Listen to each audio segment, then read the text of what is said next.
बच्चे कमरे में दौड़ते हुए आए, अपनी माँ की बाहों में कूदकर उसे चूमा, फिर अपने पिता के साथ भी यही किया। तो क्या तुम दोनों दादी के साथ अच्छे रहे? कबीर ने पूछा। अभी भी अन्ना, लिसा को अपनी बाहों में लिए हुए। हाँ पापा, छोटी बच्ची ने कहा, और उसने जो कुछ भी किया उसके बारे में बकबक शुरू कर दी। समर ने अपनी बहन की ओर आंखें घुमाईं। समायरा पीछे बैठी मुस्कुरा रही थी जब उसने देखा कि कैया और मिच एक दूसरे को चुपके से देख रहे थे। यह पहली बार नहीं था जब उसने उन्हें ऐसा करते देखा था और उसे लगा कि उनके बीच कुछ चल रहा है। पिछले कुछ सालों में कैया बहुत बदल गई थी। वह अपने बालों को टाइट बन में बांधने से लेकर अब उन्हें खुला छोड़ने लगी थी। उसके कपड़े सादे से रंगीन और बहुत फैशनेबल हो गए थे। वह मेकअप करती थी और खुश दिखती थी। पहले जब सुरेश जिंदा था, वह हमेशा उदास और डरी हुई दिखती थी। बच्चों, क्यों ना तुम डिनर से पहले ऊपर अपने कमरे में खेलने जाओ, कैया ने कहा, मिच की ओर देखते हुए। जब बच्चे चले गए, कबीर ने अपनी माँ की ओर देखा, एक भौं उठाते हुए। तुमने उन्हें क्यों भेज दिया? तुम आमतौर पर तभी ऐसा करती हो जब तुम्हें मुझसे कोई गंभीर बात करनी होती है। मुझे तुमसे कुछ कहना है, उसने कहा, मिच की ओर देखते हुए, जो खड़ा होकर उसके पास गया। उसने उसका हाथ पकड़ा। जब उसने अपना हाथ बढ़ाया, गहरी सांस लेते हुए उसने अपने बेटे की ओर देखा। कबीर की आंखें सिकुड़ गईं, उसकी नजरें गहरी हो गईं, और जब उसने उन्हें हाथ पकड़े देखा तो उसे अपने खून में उबाल महसूस हुआ। वह पीछे बैठा और अपनी दाहिनी टांग को बाईं टांग पर क्रॉस करके मिच को गुस्से से घूरने लगा। क्या हो रहा है? उसने पूछा। उसका लहजा कठोर था। कैया ने कबीर का गुस्सा महसूस किया। यह उसे सुरेश की याद दिलाता था जब वह गुस्सा होता था। वह अभी भी अपने पिता का बेटा था और उसे डर लगने लगा। उसे पता था कि यह बातचीत अच्छी नहीं होने वाली थी और वह आभारी थी जब मिच ने उनके लिए बोलना शुरू किया। कैया और मैं प्यार में हैं और मैंने उनसे शादी करने के लिए कहा है। तुम मेरी माँ से शादी करना चाहते हो? कबीर ने पूछा, अपने शरीर को तनावग्रस्त महसूस करते हुए। हाँ, और हम चाहते हैं कि तुम हमें अपना आशीर्वाद दो, मिच ने जवाब दिया, उसका हाथ निचोड़ते हुए। उसे शुरू से पता था कि कबीर खुश नहीं होगा, इसलिए उन्होंने पिछले 2 सालों तक अपने रिश्ते को गुप्त रखा था। खड़े होकर वह मिच के सामने आ गया। उसकी आंखें गुस्से से जल रही थीं। ये कब से चल रहा है? 2 साल से। इससे पहले कि कोई कुछ कर पाता, कबीर ने मिच के चेहरे पर मुक्का मारा और जब वह जमीन पर गिरा तो उसके ऊपर खड़ा हो गया। तुम मेरी माँ के साथ 2 साल से सो रहे हो और तुम मेरा आशीर्वाद चाहते हो। मैंने तुम पर अपने परिवार की देखभाल का भरोसा किया था, न कि मेरी माँ के साथ सोने का। कबीर, रुक जाओ, समायरा चिल्लाई, उसकी बाह पकड़ते हुए जब वह फिर से मिच पर मुक्का मारने गया, जो खड़ा हो गया था। इससे बाहर रहो, समायरा, उसने उस पर तीखा बोलते हुए कहा। बेटा, ये वैसा नहीं है जैसा तुम सोच रहे हो। हम सालों से एक दूसरे के लिए भावनाएं रखते हैं, लेकिन पिछले 2 सालों में ही हमने इन पर अमल किया।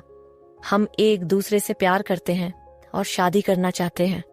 कृपया हमें खुश रहने दो, कैया ने सिसकते हुए कहा। समायरा का हाथ झटक कर वह मिच की ओर मुड़ा। मैं तुम्हें कभी अपना आशीर्वाद नहीं दूंगा।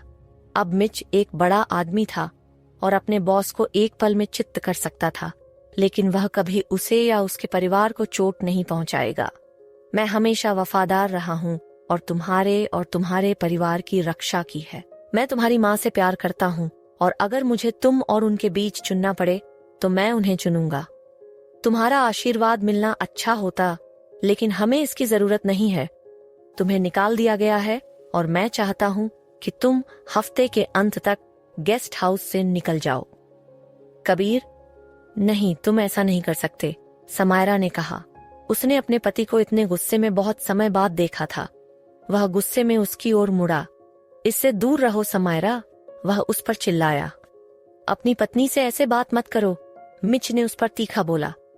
तुम मुझे ये नहीं बताओगे कि मैं अपनी पत्नी से कैसे बात करूं। अब मेरे घर से निकल जाओ। मिच, चलो बस चले जाइए, कैया ने कहा, उसकी बाह पकड़ते हुए। समायरा उनके पास गई और दोनों को गले लगाया। मुझे बहुत खेद है कि कबीर इस तरह व्यवहार कर रहा है। कैया ने समायरा के गाल को ममता भरे अंदाज में छुआ। मैं तुम्हें बाद में फोन करूंगी, उसे बस शांत होने के लिए समय चाहिए। फिर वह जाने से पहले कबीर की ओर मुड़ी। मुझे खेद है कि तुम ऐसा महसूस करते हो। मैं उम्मीद कर रही थी कि तुम हमारे लिए खुश होंगे। माँ, वह सिर्फ तुम्हारे पैसे के लिए तुम्हारा इस्तेमाल कर रहा है। नहीं मेरे बेटे, नहीं, वह ऐसा नहीं कर रहा। जब वे चले गए, समायरा ने कबीर को गुस्से से घूरा। तुमने ये हिम्मत कैसे की? मैंने क्या हिम्मत की? उसने तीखेपन से जवाब दिया। मित सालों से तुम्हारा दोस्त है, उसने हम सबकी रक्षा की है, और तुमने उसे सिर्फ इसलिए निकाल दिया क्योंकि वह तुम्हारी माँ से प्यार करने लगा। कबीर ने जाकर अपने लिए एक शॉर्ट व्हिस्की डाली। मेरी माँ बहुत अमीर औरत है और वह उससे लगभग 10 साल बड़ी है। साफ है कि वह सिर्फ उसके पैसे के पीछे है। तुम निश्चित रूप से ऐसा नहीं मानते। तुम्हें पता है तुम्हारी समस्या क्या है समायरा? तुम बहुत भरोसा करती हो। तुम एक काल्पनिक दुनिया में रहती हो जहां तुम सोचती हो कि हर कोई तुम जितना दयालु और मधुर है। जब बात भारी दौलत की आती है, तुम किसी पर भरोसा नहीं कर सकती, न अपने सबसे करीबी दोस्त पर, न रिश्तेदार पर। वह उसके पास गई और उसके हाथ से ड्रिंक छीनकर फेंक दी। क्या तुमने नहीं देखा कि वे एक दूसरे को कैसे देखते हैं जब उन्हें लगता है कि कोई नहीं देख रहा? कबीर, वे प्यार में हैं, वह उसके पैसे के पीछे नहीं है। क्या तुम नहीं चाहते कि तुम्हारी माँ खुश रहे? वह खुशी और प्यार की हकदार है। तुम्हें उनके रिश्ते को अपनाना चाहिए था, न कि इसे तोड़ना। तुम इतने क्रूर कैसे हो सकते हो? उसने कहा। उसकी आंखों में आंसू चुभ रहे थे। एक और ग्लास उठाकर उसने उसमें और व्हिस्की डाली। मुझे मत बताओ कि मुझे क्या महसूस करना चाहिए या कैसे व्यवहार करना चाहिए। तुम मेरी पत्नी हो, तुम मेरा बॉस नहीं हो। वह खुश थी कि बच्चे ऊपर खेल रहे थे और उन्हें यह तर्क वितर्क नहीं सुनाई दिया। कबीर ने उसके साथ इस तरह की बातचीत तब से नहीं की थी जब वे पहली बार साथ आए थे, और इससे उसे दुख हुआ। अभी मैं चाहती हूँ कि मैं तुम्हारी पत्नी ना होती, उसने कहा, जाने के लिए मुड़ते हुए। तुम कहाँ जा रही हो? उसने पूछा जब उसने उसे जाते देखा। वह उसकी ओर मुड़कर देखने लगी। मैं तुम्हारे आसपास नहीं रहना चाहती जब तुम इस तरह हो। मैं ऊपर हमारे बेडरूम में जा रही हूँ। वह एक पल के लिए वहां खड़ी रही, यह देखने के लिए कि क्या वह माफी मांगेगा। तो तुम्हें कुछ नहीं कहना? जब उसने सिर्फ कंधे उचकाए तो उसने हार मानकर अपने हाथ हवा में उठाए और बाहर चली गई, उसे अकेला छोड़कर। उस रात डिनर के दौरान दंपति के बीच तनाव था, यहाँ तक कि बच्चे भी समझ गए कि कुछ गलत है। अन्ना, लेसा, उसका दिल आशीर्वाद दे, वह चुप रहने वालों में से नहीं थी। क्या तुम और मम्मी लड़ रहे हो? कबीर और समायरा ने एक दूसरे की ओर देखा। वे हमेशा बच्चों के सामने कभी नहीं लड़ते थे। नहीं मेरी बच्ची, हम नहीं लड़ रहे। तो तुम एक दूसरे से बात क्यों नहीं कर रहे? उसने अपने पिता की ओर देखते हुए पूछा। हम बस थक गए हैं। दादी और अंकल मिच कहाँ हैं? समर ने पूछा। उन्हें कुछ काम था। अब बात करना बंद करो और अपना डिनर खाओ, वरना तुम दोनों को डेजर्ट नहीं मिलेगा, उसने कहा, दोनों को मुस्कान देते हुए। अपना पसंदीदा dessert, strawberry shortcake with whip cream, छोड़ना नहीं चाहते थे, इसलिए बच्चों ने खाना जारी रखा। भोजन खत्म होने के बाद बच्चे खेलने चले गए। समायरा अभी भी कबीर से नाराज होकर अपने स्टूडियो में लौट गई, इसलिए वह अपने ऑफिस में कुछ और काम निपटाने चला गया। थोड़ी देर बाद जब उसने समय देखा, वह बच्चों को नहलाने और उन्हें बिस्तर के लिए तैयार करने गई। जब वे अपने पजामे में थे, वह उन्हें नीचे उनके पिता को गुड नाइट कहने ले गई। कबीर का चेहरा चमक उठा जब उसने उन्हें अपने ऑफिस में आते देखा। अन्ना लिसा को अपनी बाहों में लिया। क्या पहले से ही तुम्हारा सोने का समय हो गया? हाँ पापा, क्या तुम ऊपर आकर हमें कहानी सुनाओगे? उसने अपनी बेटी के गाल पर चुंबन दिया, फिर समर की ओर देखा। क्या तुम चाहते हो कि मैं तुम्हें बिस्तर में लिटाऊं और तुम्हें कहानी सुनाऊं? हालांकि समर बार बार कहता था कि वह अब बिस्तर में लिटाए जाने और कहानी सुनाए जाने के लिए बहुत बड़ा हो गया है, कबीर जानता था कि उसे अभी भी यह पसंद है। पापा, मैं अब बड़ा हो गया हूँ, लेकिन अगर तुम अन्ना को कहानी सुनाना चाहते हो तो शायद मैं भी सुन लूं। कबीर अपनी बेटी को बाहों में लिए खड़ा हो गया। क्या मम्मी भी आना चाहेंगी? उसने समायरा की ओर देखते हुए पूछा, उम्मीद करते हुए कि वह उससे नाराजगी भूल चुकी होगी। नहीं, तुम जाओ, मुझे अपनी एक कृति पूरी करनी है। वह बच्चों के पास गई, प्रत्येक को चूमा और उन्हें शुभ रात्रि की शुभकामनाएं दी। मैं बाद में बिस्तर पर जाने से पहले ऊपर आऊंगी और तुम दोनों को फिर से चूमूंगी। उस रात बाद में अपने डेस्क से उठकर वह गया और अपने लिए एक शॉट ब्रांडी डाली। उसे पता था कि अब तक वह बिस्तर पर होगी और वह नहीं चाहता था कि वे एक दूसरे से नाराज होकर सोए। यह एक बात थी जिस पर वे सहमत थे। उसे यह नफरत थी जब वह परेशान होती थी, और जब उसने उस पर चिल्लाया था तब उसके चेहरे का भाव उसके दिल को चीर गया था। अपना ग्लास नीचे रखकर वह ऊपर की ओर गया। बेडरूम में प्रवेश करते हुए उसने देखा कि वह अपनी करवट पर लेटी थी। उसकी पीठ उसकी ओर थी। अपने कपड़े उतारकर वह बिस्तर पर चढ़ा। उसके पीछे लेटकर उसने अपनी बांह उसकी कमर पर रखी। मेरी जान, उसने कहा, उसकी गर्दन के किनारे को चूमते हुए, मुझे मत छू। मेरी जान, चलो गुस्से में सोने नहीं। तुम आज बहुत खराब थे। मैं गुस्से में था। मुझे मेरी माँ और मिच का साथ होना मंजूर नहीं है, लेकिन मुझे इस बात का खेद है कि मैंने तुम पर चिल्लाया और तुमसे जो कुछ कहा, तुमने मुझे दुख पहुंचाया। मुझे पता है। मुझे माफ कर दो। ये काफी नहीं है। अब मुझे अकेला छोड़ दो। नहीं कर सकता, उसने कहा। उसे पीठ के बल लिटाकर उसके ऊपर चढ़ गया। जब उसने उसे धक्का देने की कोशिश की, उसने उसकी कलाइयां पकड़कर उसके सिर के ऊपर दबा दी। तुम्हें पता है कि जब तुम गुस्सा होती हो तो मुझे कितना उत्तेजित करता है। उसने उसका सख्तपन अपने खिलाफ दबते हुए महसूस किया।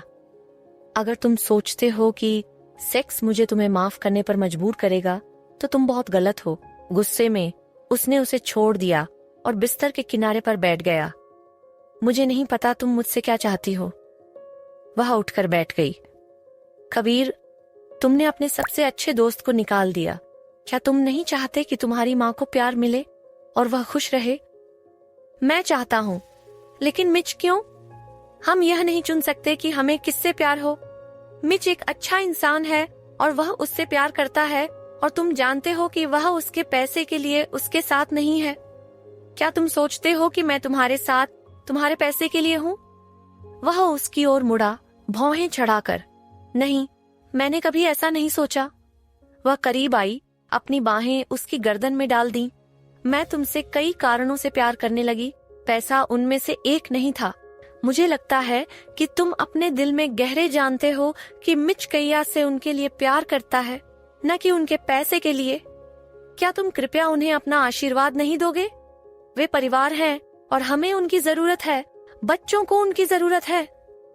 उसने अपनी आंखें नीची की। उसका दिल उन दो लोगों को खोने के विचार से फट रहा था जो उसके लिए महत्वपूर्ण थे। मैं चाहता हूँ कि मेरी माँ खुश रहे और उसे प्यार मिले। जब मैं सोचता हूँ कि मेरे पिता ने उनके साथ कैसा व्यवहार किया, मेरा दिल उनके लिए टूट जाता है। तो उनके पास जाओ, उन्हें अपना आशीर्वाद दो। क्या इससे तुम खुश होगी और क्या तुम मुझे मेरे व्यवहार के लिए माफ कर दोगी? इससे मैं बहुत खुश होंगी, और मैंने तुम्हें पहले ही माफ कर दिया है। उसने अपने होंठ हल्के से उसके होंठों पर रखे। मैं तुमसे प्यार करती हूँ। क्या तुम मेकअप सेक्स करना चाहते हो? मैं तुम्हें मुझे बांधने और जो चाहे करने की इजाजत भी दूंगी। मुस्कुराते हुए उसने उसे पीठ के बल लिटाया और ऊपर चढ़ गया। हाँ, लेकिन मैं तुम्हें नहीं बांधूंगा।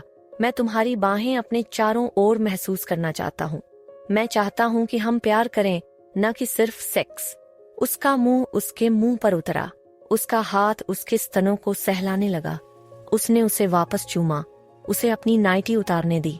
उसने अपनी टांगें उसकी कमर के चारों ओर लपेट दी। उसके हाथ उसकी पीठ पर ऊपर नीचे चलने लगे। वह हाँफने और कराहने लगी जब उसने महसूस किया कि वह अपने शाफ्ट को उसके अंदर सरका रहा है। उसे यह पसंद था कि वह ऊपर नीचे कैसे हिलता था। उसकी लंबाई उसे भर रही थी क्योंकि वह और गहरे और तेज धक्के मारने लगा। उसके डिक का उसके अंदर हिलना और उनके शरीरों का एक दूसरे से टकराने की आवाज, जब वे दोनों एक अद्भुत चरमोत्कर्ष पर पहुंचे, कुछ इतना यौन रूप से संतोषजनक था। वह उससे लिपट गई जब वह ढह गया। अपना चेहरा उसकी गर्दन की गहराई में दबा लिया। मैं तुमसे बहुत प्यार करती हूँ, उसने कहा, अपनी उंगलियां उसके बालों में फिराते हुए। उसने अपना सिर उठाकर उसकी ओर देखा।